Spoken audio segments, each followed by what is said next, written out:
My whole process of getting an idea onto paper and using pencil and eraser and spending time with that and then inking. Inking is my processing time with the drawing, and it's kind of like my goodbye time because then the drawing is gone. And it goes and it does what it's going to do, and I move on to something else. I'm Sarah Letteney. I'm an illustrator in Burlington, Vermont.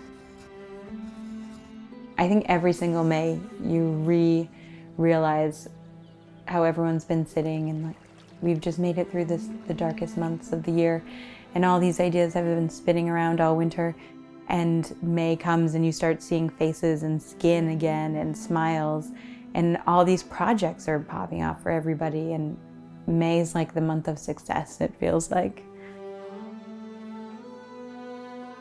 I have a studio on the south end of town. It's called The Hive.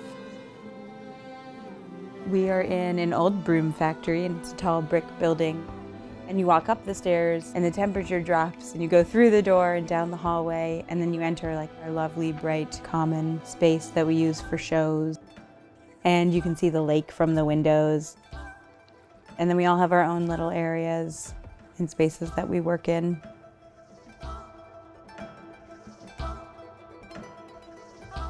About 93% of the creative process happens in my brain before it gets spilt out onto paper. And things will tumble around for weeks sometimes in my brain.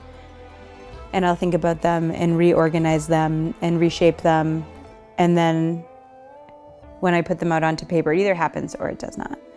And if it doesn't happen immediately, I usually take that as a sign that it's just not meant to be at that time or in that way, and move on to a different idea or drawing. I rarely sit with anything for much longer than a couple hours or a day. I think that life is really bright, but it's also very complicated and complex, and I want to present that in the simplest of ways. My art almost acts as another person in the conversation or in the experience.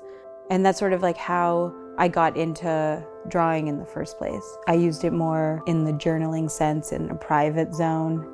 And once I started sharing it and people would say that they understood, it made me want to share it more, and it made me feel less alone in a lot of those moments.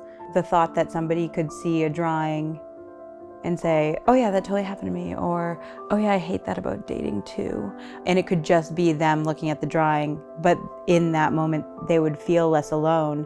It makes me feel like the drawing is its own entity in itself. So it is kind of like the drawing is the therapist. Or your friend, or just someone else who says they get it.